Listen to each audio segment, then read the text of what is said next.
久保田 M7-173 kVt 拖拉机搭载久保田 6.1 升4缸发动机，发动机通过共轨、涡轮增压、中冷气、尿素溶液和颗粒过滤器的组合，满足国5排放标准。发动机额定功率170马力，125千瓦，在高负载下提供额外的5马力，额定转速1900转，最大扭矩711牛米。该发动机的设计考虑了一个目标：更大的动力。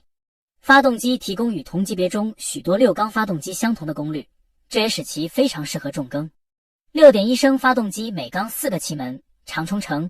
久保田 ECDIS 具有平滑的功率曲线，油耗更低，噪音和震动更小。M7-173 kVt 配备无级变速箱，全自动发动机变速箱管理确保完美适应驾驶速度和尽可能低的油耗。使用 kVt 拖拉机始终在理想的功率范围内驱动，适应机具和操作条件，从而产生一流的效果。由于拖拉机始终以理想的发动机转速行驶，因此优化了工作性能，同时最大限度地减少了油耗。新的 kVt 软件使驱动杆的响应速度更快，拖拉机的加速和减速也更快，速度范围从 0.05 到50公里每小时。液压系统是负载感应，具有可变排量和110升1分钟的容量。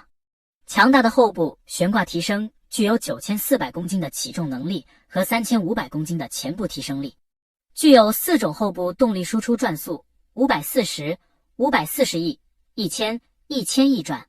M7-173 kVt 的操作员将享受宽敞的4柱悬挂式驾驶室，视野几乎一览无余。为了进一步提高操作员的舒适度，降低了分贝水平，新型豪华座椅具有更多的缓冲和扶手，可进行更广泛的调整，并重新设计了舒适度，因此您可以高效舒适的工作一整天。控制面板安装在右侧，扶手带有变速、液压装置和 PTO 触手可及。中控台的数字显示屏为您提供有关拖拉机功能和数据的最重要信息。车身长度 4.76 米，高度3米，宽度 2.5 米，轴距 2.72 米，重量约 7.3吨。国外参考价格约110万人民币。